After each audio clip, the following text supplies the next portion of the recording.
بسم الله الرحمن الرحيم. اللهم صل وسلم وبارك على سيدنا محمد واصحابه اجمعين. النهارده انا هتكلم عن المرأة المجهولة في المنام. كتير قوي بيتلخبطوا بينها وبيتلخبطوا في تفسيرها ما بين المرأة المجهولة والمرأة المعروفة. لاني مهما شرحتها في الرؤية فكتير قوي ما يعرفش يفرقوا، فحبيت اوضح بين المرأة المجهولة والمرأة المعلومة. يعني المرأة المجهولة بيبقى لها تفسير. انا ما شفتهاش، يعني مرأة مجهولة انا ما شفتهاش ولا اعرفها، ولقيتها جايه لي في المنام. يا ترى جات لي ليه؟ وعلاقتها بيا ايه؟ طب وعاوزه مني ايه؟ واكيد جايه لي علشان تبلغني رساله. واحنا زي ما اتفقنا الرؤيه بتبقى رساله من عند الرحمن، ربنا بيبعت لنا جزء بسيط في تنوير بصيره بيكشف لنا علم الغيب. فلما يبعت لنا رؤيه زي ديت ويقول لنا ان في مرأة مجهوله او مرأة انت عارفاها من زمان وبقالك سنين ما شفتهاش، ولما اكون جايلك في المنام تبقى هي جايه عايزه تبلغك رساله. وكمان المرأة المجهولة لما تظهر للرجل بيبقى لها تفسير آخر غير لما بتيجي للمرأة. يعني المرأة المجهولة لما تظهر للمرأة في المنام زي ما بتظهر الرجل في نفس المنام؟ لا طبعا، بيبقى لها تفسير وبيختلف. طب وهل المرأة الكبيرة في السن نفس تفسير المرأة الصغيرة في السن؟ طب هل المرأة الجميلة زي المرأة القبيحة؟ طب أنا هجاوبكم على الأسئلة ديت وهشرح لكم التفاصيل الفيديو. بس قبل ما اشرح تفاصيل الفيديو عايزه اقول لكم اي حد عنده رؤيه ومحتار في تفسيرها يكتبها لي اسفل الفيديو، وان شاء الله هنفسرها له في نفس الوقت. واللي شاف رؤيه زي دي يكتبها لنا ويكتب لنا تجاربنا معاها علشان الكل يستفاد. يلا بقى نبدا. اول معلومه، ويا ريت نسمع الفيديو للاخر لان الفيديو ده مهم جدا لاي حد، واي حد شاف رؤية هيفسرها عشان يفسرها في حياته كلها.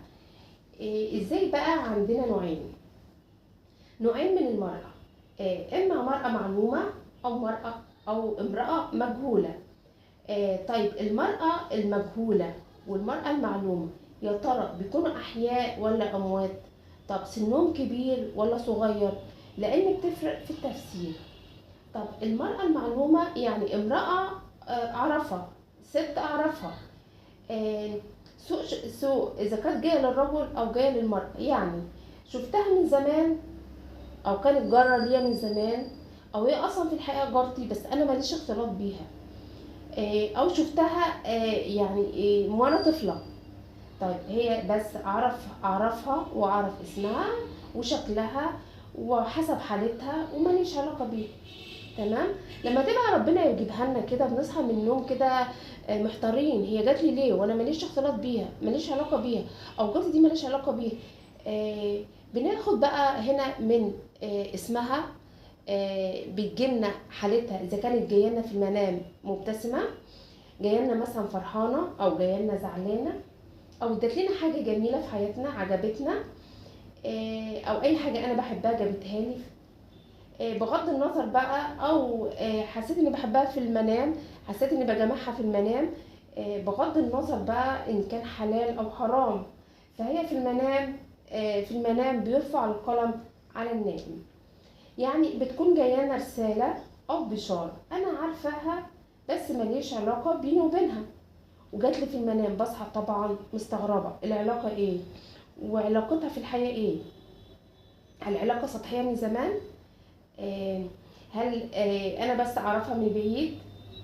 يعني ما يكونش مثلا ماليش علاقه بيها، بس اهم حاجه في المنام تفسيرها بقى ما يكونش ليا اختلاط بيها. يعني ما تكونش واحده صاحبتي، ما تكونش قريبتي في العمل، ما تكونش حد من قرايبي، لان كده تفسيرها بيختلف، بيبقى لها تفسير تاني خالص.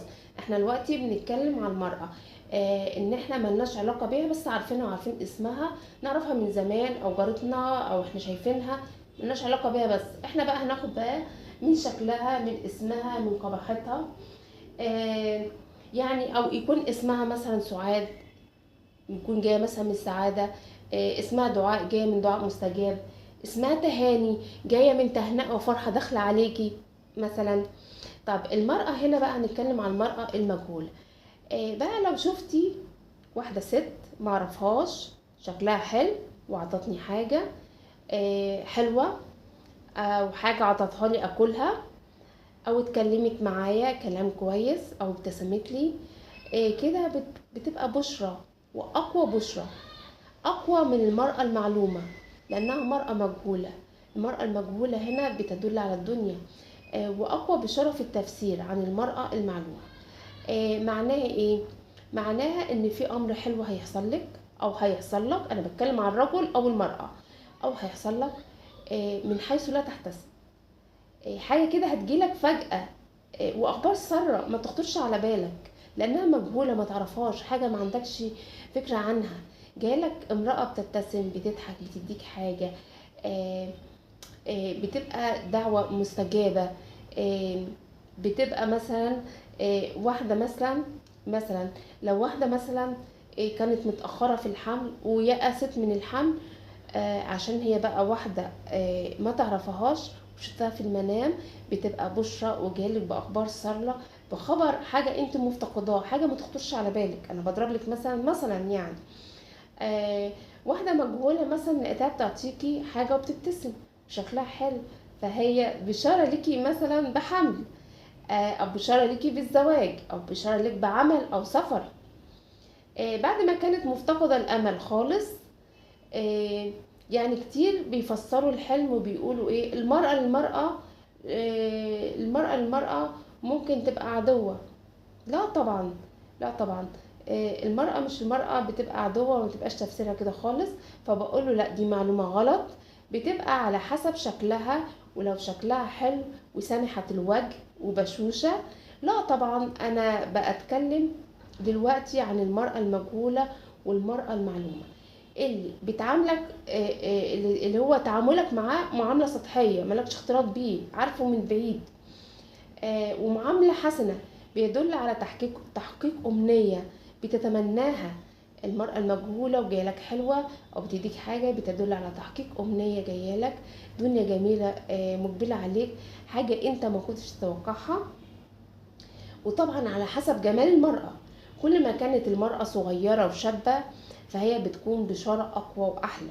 طب لو أنا شفت المرأة اللي انت مرأة عارفها معلومة، أو المرأة المجهولة، لو شفنا مرأة معلومة عارفينها أو مرأة مجهولة عارفينها بس شكلها قبيح، قبيحة الوجه والشكل، بتبقى أمر، بيبقى فيه أمر تفسيره، بيبقى فيه أمر في دنيتك، هيبقى أمر سيء جدا.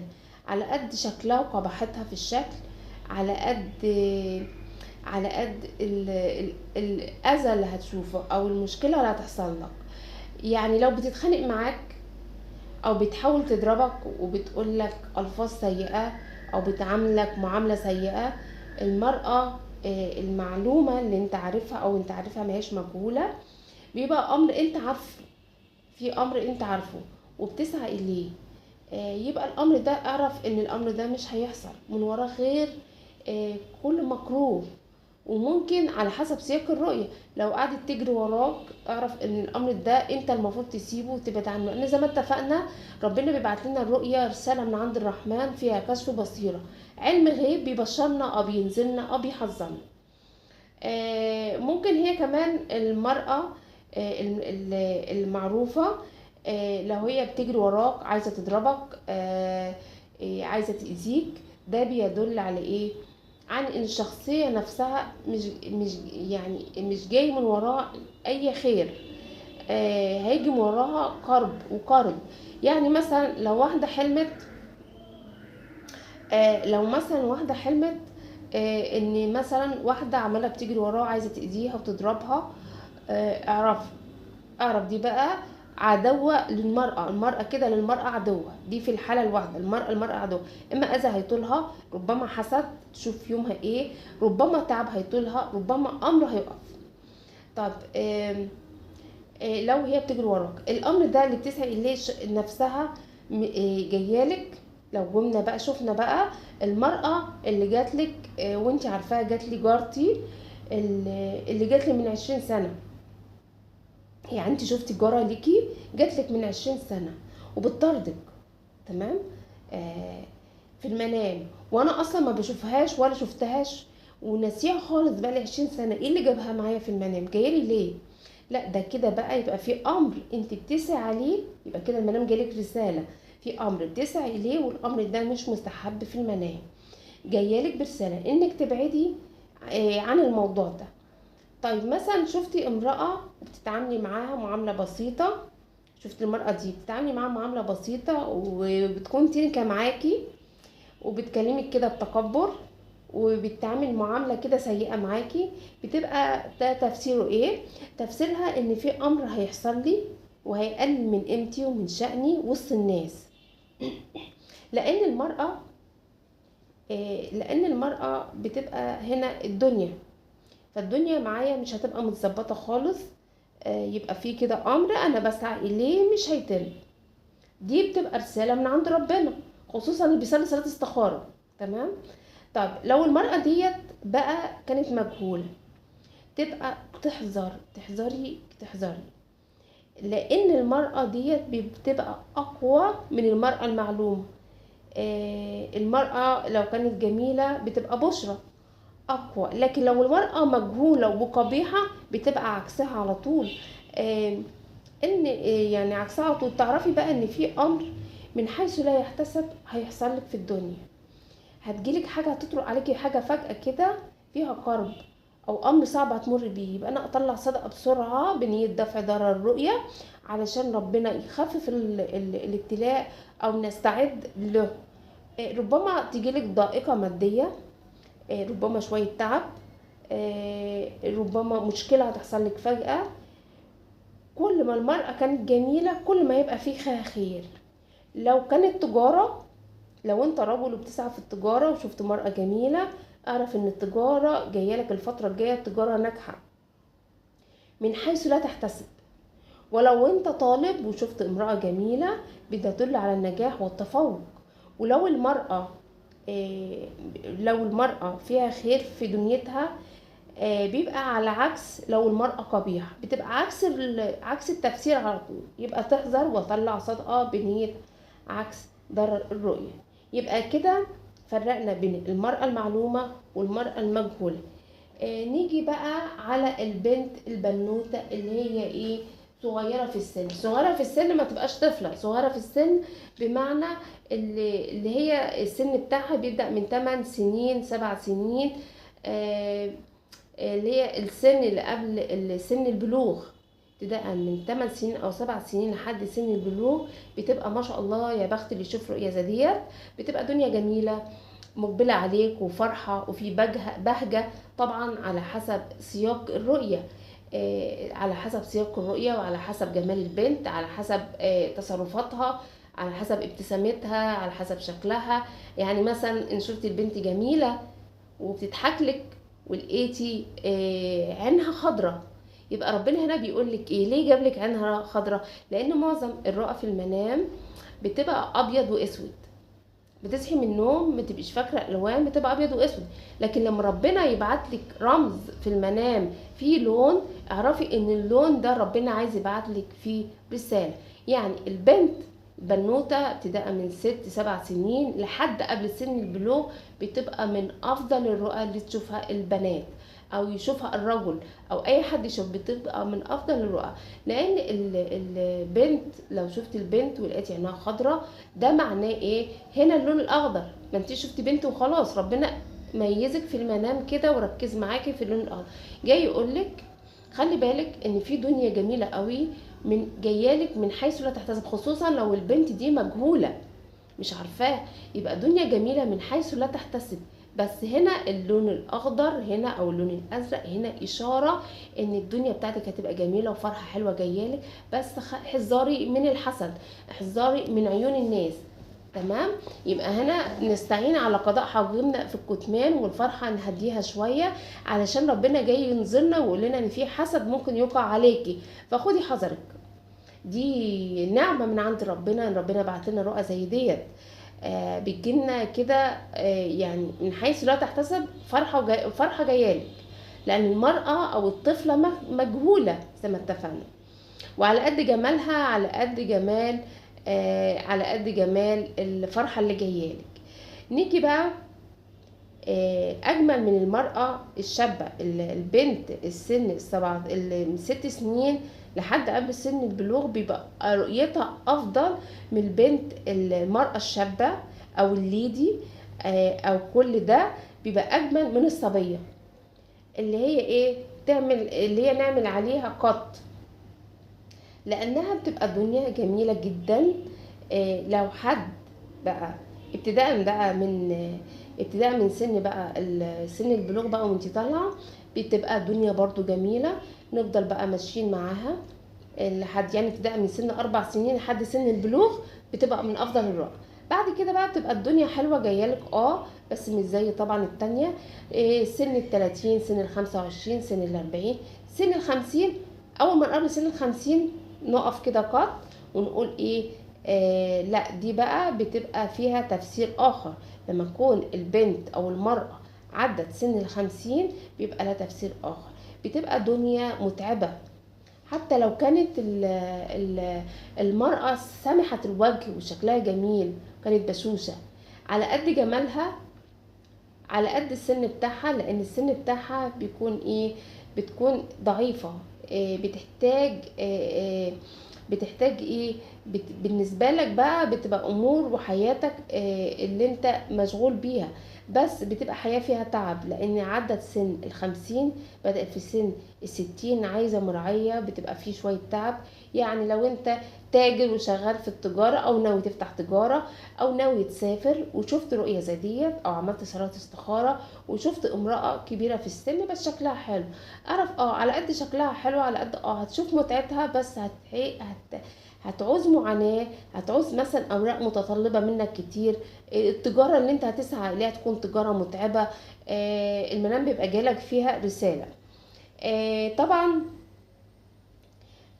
طبعا مثلا اللي بتقعد بقى لانها بتكون متعبة. الست في السن ده بتبقى محتاجة خدمة، ست السن الكبير ده. ولو الشخص بيستخير ربنا في امر ما، يبقى يستنى ويصبر ويستنى شوية لحد ما ربنا يوفقه بحاجة تانية، لان جايله انذار وبيقول له خلي بالك. في بقى حاجة جميلة جدا ولازم الكل يعرفها، ايه هي؟ لو شفت امرأة او ست متوفية وميتة من زمان وشبعت موت، وفجأة شفتها في المنام، طبعا انت هتستغرب. لا، ربنا بعت لنا رموز كده بعيدة عن احلام الشيطان. تمام، الشيطان بيبقى غبي قوي، ما بيعرفش تفسيرها، فبيجيبها لنا كده. ربنا بيبعتها لنا رموز المفسر بيعرفها، وانت لو انت مركز في التفسير دوت ومتابع هتعرف تفسرها لنفسك، مش هتبقى محتاج مفسر. لو انت شفت مثلا لو شفتها ميتة 10-20 سنة او مالكش علاقة بيها، بس عارف انها ماتت وشفتها في المنام، ليه؟ طيب انا عارفها.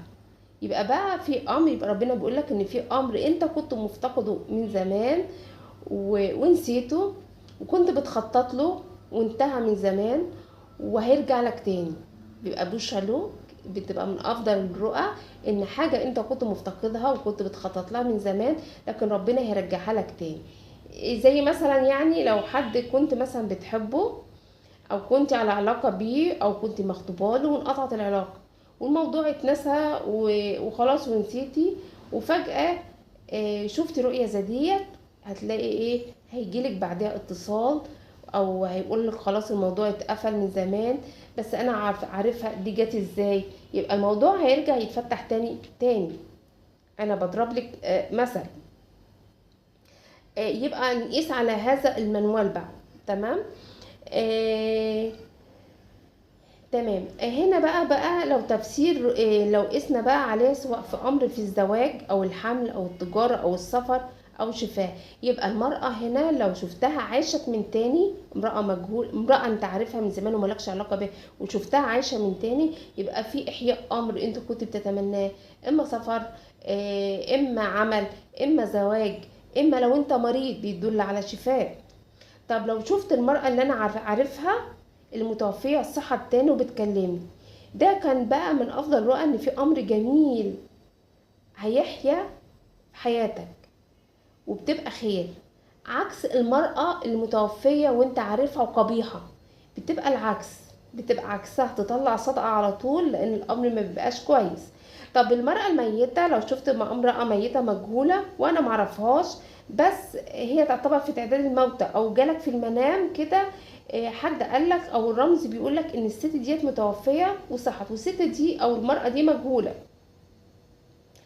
يبقى في امر من حيث لا تدري، اعرف ان في حاجة من حيث لا تحتسب هتجيلك فجأة، والامر ده مكنتش تتوقعه وهيتحقق، حاجة انت ما كنتش تتوقعها لان المرأة مجهولة، والامر ده هيتحقق ويكون في احياء امر وفرحة لك وتغيير من حل لحل افضل.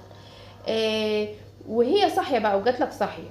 طب وهي جات لك لو كانت جايبه لك حاجة، واهم حاجة انها تكون جايبه لك حاجة حلوة وبتبتسم او شكلها حلو، بتبقى الدنيا جميلة مقبلة عليك. والعكس بيبقى اذا كانت قبيحة او كبيرة في السن، يبقى نفس التفسير بس على العكس، نفس تفسير المرأة الجميلة بس على العكس، او نفس تفسير المرأة المجهولة او المعلومة اذا كانت قبيحة او مش قبيحة او جميلة، بتبقى العكس وبتكون محذرة. تمام، لما تكون قبيحة او العكس بتبقى رؤية محذرة.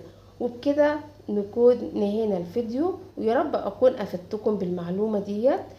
استودعكم الله الذي لا تضيع عنده ودائعه، والسلام عليكم ورحمة الله وبركاته.